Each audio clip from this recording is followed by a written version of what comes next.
Now, let me start. You were the former president of Actors Guild of Nigeria. What does that involve? Well, basically, as the president of the guild, basically what we did was to make policies for actors throughout who were members of our guild or association, and we looked out for them, checked to ensure that no one infringed on their right, to make sure that they did the right thing, issue of discipline, issue of providing training, seminars and workshops that we organized, issue of ensuring good welfares, such as ensuring that they had insurance scheme, because we also found out that one of the major problems we had in motion picture industry, as well as entertainment industry, is the fact that a lot of us don't have insurance, and we needed to insure ourselves. And equally, there was need for us to also have a lot of partnerships and have understanding between us and other guilds and associations, because we needed to work together. Producers Guild, we needed to have Association of Movie Producers, we have Association of Nollywood Corp Producers, we also have Scriptwriters Guild, we also have Designers Guild, and all the other guilds and associations, which are, of course, interwoven. And of course, you do know too that production process does not rest just with one person. It's something that's interwoven with all these different arms coming together to achieve and work. I just wanted you to say the Actors Guild is all about creating policies and stuff like that. Who pays for those policies when they are implemented? Oh well, you see, ours. Yeah, that's a very good. Question. As a guild and association, we empower ourselves. We seek for means and ways on how to empower ourselves to work collectively for the betterment of our members. And in terms of payment, yes, there are dues, but you know as it is, it's not everybody that want to pay a due, and that is why it is not compulsory. If you wish to belong, you can belong. If you do not wish to belong, fine. But those people who belong, we look out for them, we make ID cards to them, so that we're able to recognize, and if they have any problem, we're able to also look out for them and ensure that everything is fine. We seek out to ensure that we collaborate with producers. When there is work, we give information to our members so that our members can as well have the opportunity of actually going to participate in that production. And apart from that as well, while the production is going on as well, or before they begin their productions, of course, we try to inform our members on the need to be disciplined, on the need for them to sign contracts, on the need for them to know what they're about to undertake, and also there's usual general understanding, the number of days they have to be on that set to work, and there's call time. These are some of those things that we bring to bear. We tell our members so that when they go on set, they behave professionally and they discharge their responsibilities on stage or set, as the case may be. The role of the president of AGN is quite important and vital, given the things that you just said. Who is the current president? Ibn Fiberesima is the current president of Actors Guild of Nigeria. There is a bit of confusion around that. There's no confusion. But we understand that there's a bit of confusion. There is no confusion. You see, we try to create confusion when there is no confusion. We follow due process. In every country, in every association, there's something we call the rule of law. And of course, the rule of law is a process. I was president of Actors Guild. I went through an election process. And afterwards, I conducted an election. It was under my purview as president to conduct an election, which I did. And Segun Arize, became the president. When Segun finished, there was an election and properly organized. And of course, Ibn Fiberesima became the president and the first female president of Actors Guild of Nigeria. And it is only natural, just like you have in Africa, so to speak, when people lose elections, they cry foul, they try all they can to just try to destroy the process. It's unfortunate. I can tell you, as a man of peace, I can tell you, as a man who's experienced, that there is no confusion. And there's no two ways about it. Ibn Fiberesima is the president, national president of Actors Guild of Nigeria. Okay, thank you very much for that. You started your career as a warrior on Chinos Achebe's Things Fall Apart. That significantly is part of your life. How did you feel on hearing his passing away? Yeah, one of the greatest icons, one of the greatest writers of our time. He took his leave, particularly at a time that is one of his many books which he wrote It was as if he knew he was going to pass on. And of course, the book is making so much furor, causing so much furor around on the problem with Nigeria. And I can tell you that he will be greatly missed. But again, Shakespeare made us understand that death is a necessary end that will come when it will come. That means that none of us knows when any one of us will depart. It's unfortunate. We have great people like my former boss, Ojukwu, as well, who departed at 70-something. And of course, at 78, Ojukwu passed on. I had the opportunity of serving him, and these are great men that also impacted positively into my life. Achebe, one of the greatest and finest writers of our time, and of a generation, will be greatly remembered for so much. When they talk about things fall apart, no longer at ease, and so many other of his works. These are great works that have been interpreted in over 85 to 100 languages all over the world. It shows his candor. It shows his style of writing. It shows that he was a man of the people. Of course, that is one of the titles of one of his scripts, his stories that he wrote. And today he will be greatly remembered. I can tell you, he has written his name in the sand of time, and he will never be forgotten. Talking about that's one of the legends, and talking about legends, in the industry recently, in Nollywood, I'm talking about, we've lost quite a few numbers of prominent names, big time. Sam Loco Ife, for example. How has the passing away of such prominent names within the industry, what do you think it's going to happen in terms of the Nollywood industry, guiding young upcoming actors, and also how has that affected the industry?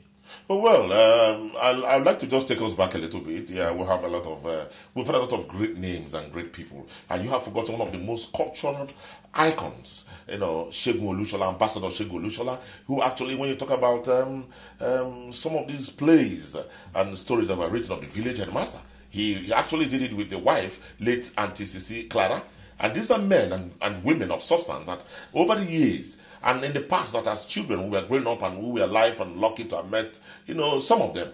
It shows the regeneration. It's unfortunate, Ambassador, I want to remember him today greatly because he was part of the people as well that impacted positively in my life. Same with Ken Sarawiwa, because he was amongst the people when we went for audition in those yesteryears, in those days when I was starting. He saw the talent and he knew. And himself with Uncle Paul Yuri Wadeka, the first director of Bassi and Company, they watched the audition, and that was how I was picked as one of those people who could play. Even at that time, you could look at Uncle Albert Egbe, who played them in Mr. B.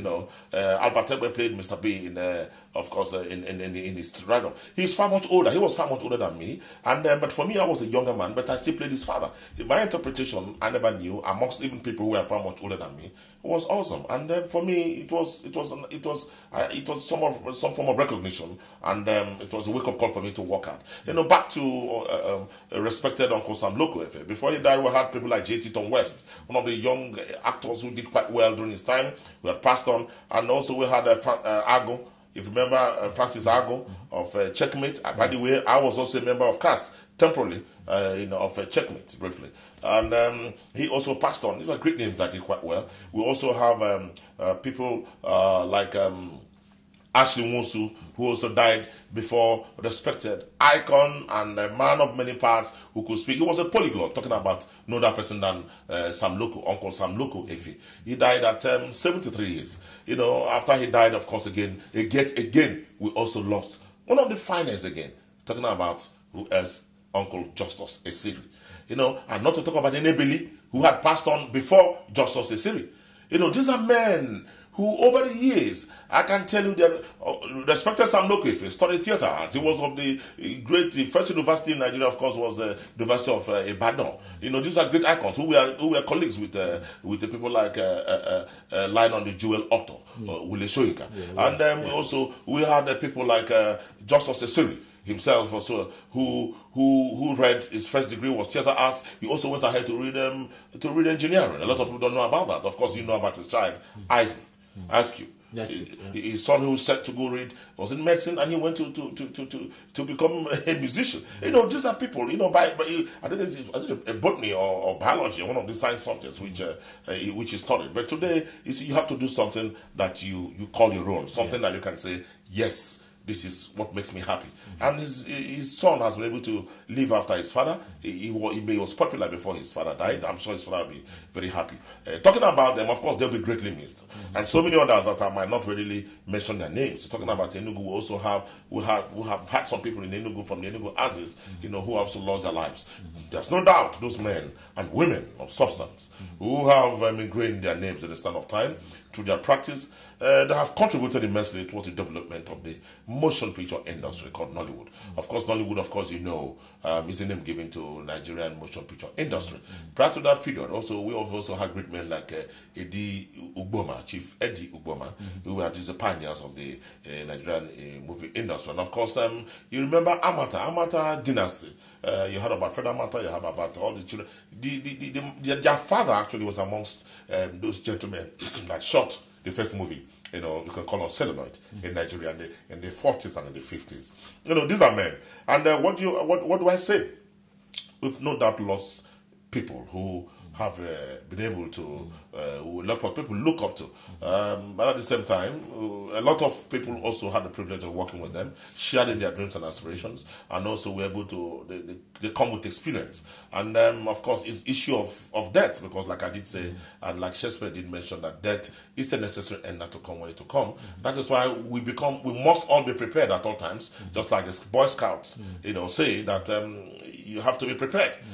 No one knows. It could happen to a younger person, it could happen to an old man. And again, it calls for also the fact that a lot of us need to you know, take advantage of hospitals and check out our health situations. Back there in Africa, a lot of us forget that we need to go for checkups from time to time. Some of these deaths, we've had Nnamdi as well, who also was a great actor, young actor that died when he was just barely 39 years old. So some of these deaths will have been averted. Sometimes it's either diabetic, or it could be liver or kidney problem that were not seen, or they were not discovered on time. Perchance, if they were discovered on time, we'll have been able to, perchance it will have been nipped in the bud. So talking about that, actors, musicians, performers, entertainers need to take care of themselves. They need to go for checkup from time to time to avoid some of these untimely deaths. Even though no one has the life of anybody, it can happen, just like I said. But I do think that they will be greatly missed. They have contributed immensely towards the development of the motion picture industry. And however, there are also some people like us as well who will fill the gaps. Thank God for others too who are still older.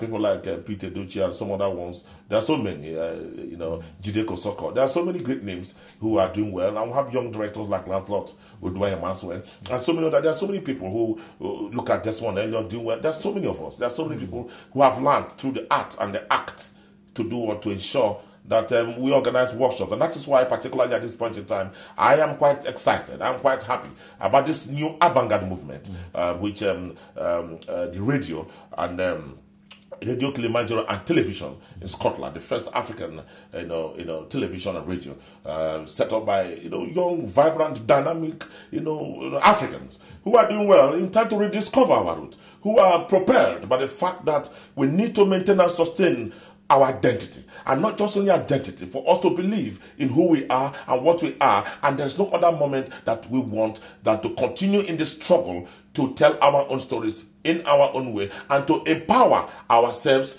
and also to create windows of opportunities for younger ones, for younger talents who are out there seeking on how they can, they can achieve. And the opportunities are awesome. And that is why I think that this is the kind of platform that is required across Africa. It's a form of regeneration. It's a form of belief. It's a form of struggle for us to make sure that we ingrain not only our names through collaboration, but also to open up this vista, this window of opportunity as created here in Scotland. It's a virgin country. It's a virgin place that one needs to tap into. And also I want to say that I wish to lend my weight if I'm deemed important to collaborate, to bring my own vast knowledge towards ensuring that we make this a success.